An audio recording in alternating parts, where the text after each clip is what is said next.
Всем привет! С вами Алена Васильева, YouTube-канал Миновито Онлайн. С нами сегодня в гостях, да, собственно, уже не в гостях, а как у себя дома, Сергей Высоцкий, Белорусская партия свободы и самообороны. Привет, Сереж. Вітаю, Лена, вітаю цудоўных глядачоў Миновито онлайн, самого моцного на сегодня патриотичного ресурса. Дякую, великий. Сереж, ну я хотела обсудить ситуацию, она такая последние дни, мягко говоря, драматичная.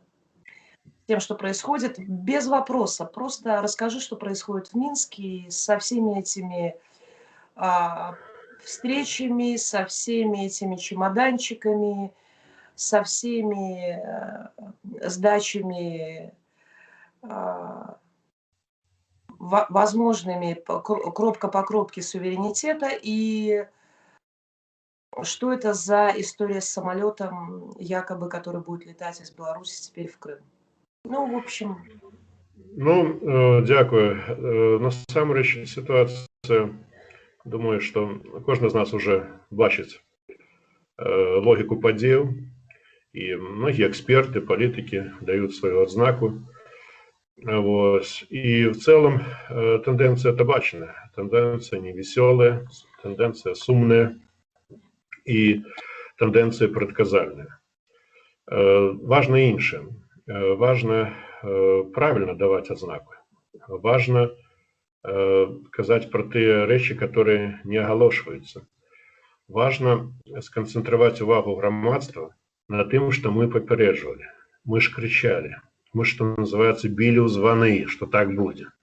Что политика санкций, что политика блокования Беларуси, что вот это вот давайте стукнем побольше, мощней по Лукашенку, по Беларуси, по белорусской экономике, что это все будет деструктивно, все это будет подрывать статус Беларуси как незалежной державы, все это будет разбурать имидж, все это будет бить по просто белорусах, по имиджу просто белорусов. И все это будет вести до эскалации и запихивания Беларуси в Россию. Насамрэч, мы бачили с вами вось апошні тыдзень, такая, ведаеце, гульня была нават на розных шоу, хто больш балюча стукне беларуса, хто больш балюча зневажыць беларусаў. Потому что, ну, многие уже прокомментировали это. Некоторые наши демократичные эксперты саромеются, бентежатся, критиковать, сказать, як оно есть. Але слухаць это было вельмі цяжка. Калі, напрыклад, які-нибудь Гордон нібыта кажа пра беларусаў як цывілізаваны народ, такі, знаете, еўрапейскі, а потым, між іншым, ну, такія беларусы закамплексаваныя, яны не маглі, но мы знаем, якія яны ёсць, што сумуе пра будучыню ніякага беларускага народа няма. Вось, і трэба разрываць все эканамічныя стасункі і дып-стасункі з Беларусю. І не трэба шкадаваць беларускую незалежнасць, бо ее практычна таксама уже амаль няма. И надо Беларусь поставить на один уровень с Россией, вот, в один шерах, и вот это ставится. Треба разрывать все. И глядишь и думаешь, ну это, кажут люди, это вовле неведомо что, бесовщина просто. Сереж, ну, это такая подтримка белорусов в беде, это такая солидарность, это так помогают нации, которые так обескровлены репрессиями, которые 27 годов терпела этноцид, гвалтовную русификацию, репрессии. После всех тых зворотов, нават после первого Майдана, после другого Майдана белорусов, калі прапановали падтрымаць супольныя инициативы, и все это душилось, все это выплевывалось, все это уничтожалось в неких теневых гульнях мафиозных. И вот теперь мы бачим, что такие речи отбываются. Это трагично, але это вельмі сумна кажа про наших суседзяў, бо яны не вытрымалі іспыт этого часу. І вельмі сумна, калі цэлыя дзяржавы фактично з'яўляюцца шавкамі неких могутных сил, потому что, ну, с чем интерес Украины, чтобы расслабить Беларусь? С чем интерес Украины, чтобы изничтожить белорусскую экономику, впихнуть ее в Россию? Кожный человек, который мае хоть трошечки интеллекта, разумеет, что ну а як будет існаваць держава, як будет існаваць экономика этой державы, куда деваться этим громадянам, 9,5 миллионов белорусов, коли им обрезать все возможности для того, чтобы зараблять гроши, как жить, как развиваться. Куда это все будет? Ясно? В одном направлении. Ну это так, но мы это заслужили. Я имею в виду не нас с тобой, не ту небольшую часть, а как нация в целом. За эти 9 месяцев. Не думаешь об этом? Посмотри, выводы не сделаны, а невероятные какие были, такие остались. К чему вели, к тому ведут. Понимаешь? Алена, ну мы уже этих невероятных разобрали, уже занадто... Это безусловно, но это же большая часть. Понимаешь, это же большая часть, которая делает лицо протеста. Лицо протеста делают они. И они его сделали таковым. Лена, мы выдатно с вами разумеем, что протест не является сам по себе. На жаль, это не той выпадок, коли вот нечто вырастает натуральное. Это абсолютно ситуация со внешним уплывом. Ситуация, безсумнівна, вонкавого эффекту. По характеру тих сил, які в гэтым задзейнічаны. Ну я все-таки два слова завершу папярэднюю думку. Калі мы кажем про то, что в этой ситуации Украине это невыгодно. Прибалтийским державам таксама конфронтация дальнейшая с Беларусью невыгодна ни з якого боку. Яны уже потерпели экономично. Надо мной смеялись некоторые украинские эксперты, что нам зробіць бацька Лукашенко. Потім опинилося, що може зробити зараз, ви бачите, з фірмами українськими, да, почалися всі ці проблеми, там товари переглядаються, перерегистрація. Потім, значить, по бензину, так, зараз. Тепер третій фактор возник. З цим історія з Білавією. Історія надзвичай кепська, сапраўды. И кепска тем, что для Белавии первый полет в Крым будет означать початок конца. Потому что зразумела, что статус территории Крым на просткий полет Белавии туды будет означать, что компанию придется потом перерегистрировать, робить некий ребрендинг, еще что-нибудь. Но разом с тем, это логика конфронтации, такая абсолютно бездарная, якая абсолютно ганебная, такая бесперспективная. И выдатно мы разумеем, что в такой ситуации, калі яшчэ асабліва маеш справу з палітыкамі, пэўна псіхалагічнага набору якасцяў, можна чакаць чаго заўгодна. И это вельмі небяспечная гульня, это вельмі кепская, говняная, выбачайте, гульня, якая навязывается внешними силами. Теперь это можно уже смело казать, нам зараз не до политкорректности. Все это вымалёвывается на все ж таки на эту встречу Путин-Байден, альбо, як сказать, Риббентроп-Молотов 2.0. Потому что мне сегодня, хай пробачить, это человек, я не буду называть прозвище, это офицер вельми высокого рангу одной из соседних держав, сказал, что до 16 числа повинен отбыться серьезный прорыв в справе аннексии Беларуси. Это есть умова закулисного домовы. Когда отбываются такие домовы, то наши отбываются уже не 16, они уже заключены загодя. Две силы, знаете, гуляют в эту партию, как максимально сберегчи свое обличие.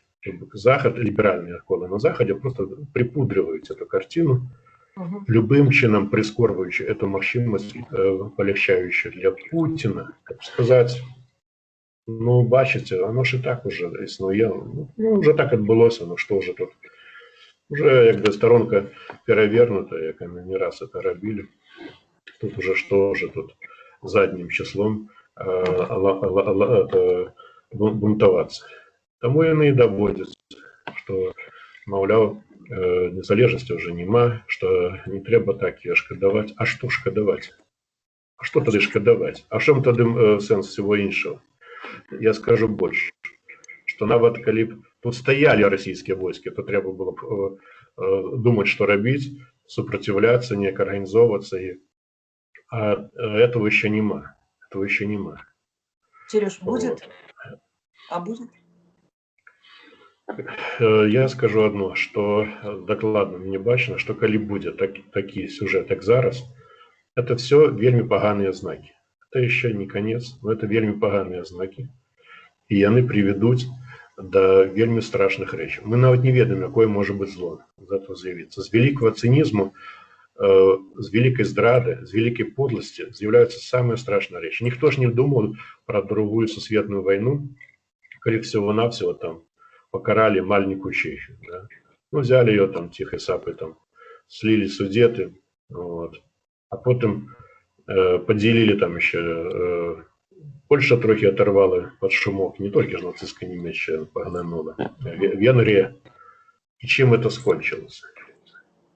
То же самое, как история с Прибалтами в 1937 году, да, в 1939 году, когда их тихо смыли. Там, чем это скончилось для всей Европы, для всего света? Тому на что нам остается? Нам остается казать свое, казать прямо, брать их, обучается за шкирку, вот ловить их на этих всех речах. Яны еще будут оправдываться. Побачите, як яны будут все, як побитые щенюки за эту всю историю, за это все, что отбывалось вот это сейчас. Да, потому что тут это все, разумеется, ну, коли там, вот, с вашей недавней размовы, Лена, один улюбленец нашей либеральной прессы, кажа, что белорусский народ моцный. Вы что, не верите в силу белорусского народа, кажа? Ну, подумаешь, ну, скинуть Лукашенко треба любым чином, не глядячи, что будет дальше. Ну, так, значит, треба з'їжджати там активним людям з Білорусі. Так, треба розвалювати економіку, треба йти на все, там, розбирати державні інституції. А після этого, коли білоруси зможуть відбитися, тоді так, тоді. А коли ні, ну, тоді повинен такий народ ввогуле існувати. Коли він не може відбитися, ну, уявляйте себе, что он каже. Вот что это вздуматься? Он пропонует разбурить свой дом, разбурить свою державу, самым активным людям съехать, развалить все можно, все, что можно, тем либо, разумею, и армию, и все державные институции. А потом те, кто застанутся несчастные, коли они не обороняются, ну так они ввогуле там грязь земли. Ну так выходит, ну это же бесовщина, Лена. Да, я согласна. Но они же это давно все говорят, Сережа. А мы давно говорим все, что говорим, и без всякой политкорректности. Поэтому чего уж там. Вопрос в том, что не слышат. Прогнозировать, чтобы это спрогнозировать, не надо быть 7 пядей во лбу. Я вообще не была в оппозиции. Я всегда была, я придерживалась каких-то определенных там принципов. Я любила Украину, я приветствовала Майдан, я была русофобкой очень давно. Но я не была в каких-то структурах, понимаешь, я не занималась глубоким анализом, мне не было этому посвящено время. Но почему для меня и для моих друзей это было очевидно в мае, в июне? Так вот, я думаю, где же тот предел, когда начнут открываться глаза? Или нас действительно надо опустить, вот понимаешь, вот так вот, до такой степени, чтобы... Ну, это так, это такое мое... отхождение в сторону. Просто ты говоришь, я извиняюсь, что я на ты, мы с Сережей общаемся вне эфира, просто Сережа иногда на вы, а я скатываюсь на ты. Извини. Ну, бачите, скатываются до политкорректности периодично. Да. Не надо стрелять и резать. Ну, не стрелять и не треба зараз. И не треба зараз резать. Зараз треба думать. Зараз треба анализовать, разобраться, что... ну, вот на место тех людей, тех сил, которые бы там страшных, темных, про якіх мы говорим ці не говорим, але можна колькі заўгодна смеяться, але не ёсць. Но я скажу одну рэч. Разумееце, як вот мне спадабалася парада, самая справа вельмі цвярозая ад Романа Цымбалюка. Яна была вельмі такая правдзівая, вельмі смысловая. Он сказал, что, да, и он сказал, что ничего нового не... Вот зараз зрабіце высновы на правильных принципах, национальных, на пунктах, которые вот вы зараз агучили. Принамсі вы, патриоты белорусские, уже зараз вымушаны вас пачуць. Тоже незалежный, нейтральный, национальный, да, может быть, нейтралитет тоже может быть по-разному. Может быть швейцарский, может быть австрийский, может быть шведский, коли есть специально домова з НАТО. Но не в этом сенс. Мы и так, мы ее частка заходней цивилизации европейской. Форма тая, которая наибольш падабаецца белорусам. 80% белорусов по всех пытаниях хочет жить в нейтральной державе. Нават те, которые супраць нас хочет жить в нейтральной державе. Никто не хочет жить в Российской империи. Вот, але я кажу про інше, про то, что на вот этом правильном месседже, поступово набирающий силы, вот, с новыми обличьями, такими цудовными, які, наприклад, ви, Алена, открыли. Я за что вам страшно удячный за прошлый месяц. Я вот просто, вот, это просто меня так захопляет, вот это такое открытие, это одно из самых приемных вот здобыток, может быть, самый яркий здобыток вот этих подел, что з'явился вот, вы и ваша команда. Вот, и я вам нагадаю, як это адбывалася в Украине. Ну, слухайте, у них выходит по... Зараз, я думаю, еще больше. Но нават годов 10 назад, 15 годов назад, нават при Януковиче выходило не меньше 100 наименью книг розных ихних национальных деятелей, националистов, змагаров, да, які змагались супраць нацистов, там, поляков, коммунистов, значит, больше историчные персоны, идеологов. Это все у нас есть. У нас это ничего не, просто не друкуется. У нас там некая трошечка. Выдали Калиновскому. Ну, Калиновский — это историчная постать. Есть особые десятки наших свойчинников, которые змагались, например, в часе Другой Сусветной войны за незалежность. Вот. И они, многие из них писали. Они были не просто там, яких подают, стараются там примитизовать. Это были вельми адукаванные люди. Некоторые было по 2 адукации, выдатные книги писали, значит, те, кто выжили, потом в миграции писали. Ну и таких людей много, но оговорка даже идем дальше. Вы глядите, вот, например, украинцы каждый год робят такие вот встречи, лагерей такие своего, ну, как можно сказать, такое, спортивно-патриотичной подрихтовки. Ну, например, Лисонь, да, мы ведаем, альбо там, значит, Гурби.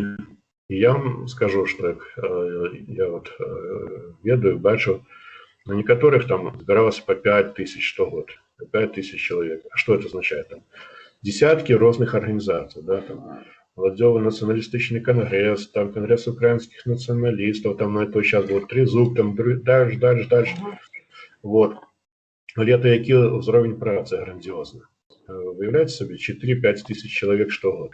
А теперь территориальная оборона украинская. Ну, вот коли, я уверен, что украинская армия могутная уже не тая. Уже любая сила побоится с ними связываться. А территориальная оборона, их же десятки тысяч человек, уже 1030-40 докладно есть.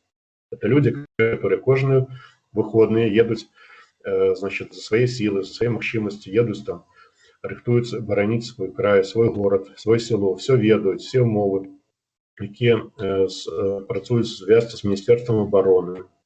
Так, в будь-який момент можуть отримати зброю. Вот, які подрихтовані і в психологічному плані, і в ідейному, і фізично. Это тысячи людей, былых солдатов, людей, которые не покоятся за долю своей батьковщины.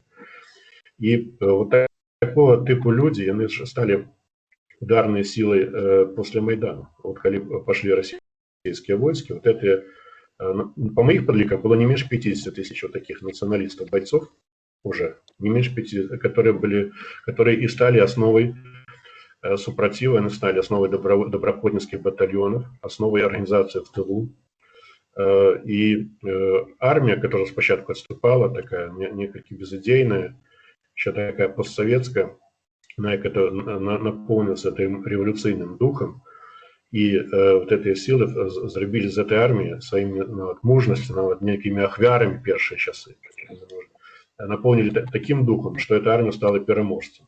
От якой, от я ж слухаю, що кажуть росіяни.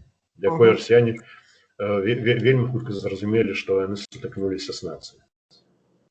Білоруси так само нація, однак, каб стаць на такі ўзровень, трэба просто рабіць элементарныя першыя крокі відавочныя, як іх трэба рабіць. Нічога нового ніхто не скажа. Каб была правильная трансформация, трэба сила, якая може її робити. Покуль немає этой силы, там невероятно, некие там студенты, некие феминистки, это все, ни про что. Ни про что. Повинна быть организация. Это флешмобы. Флешмобы, да. Больше того, мы бачим в чужих руках.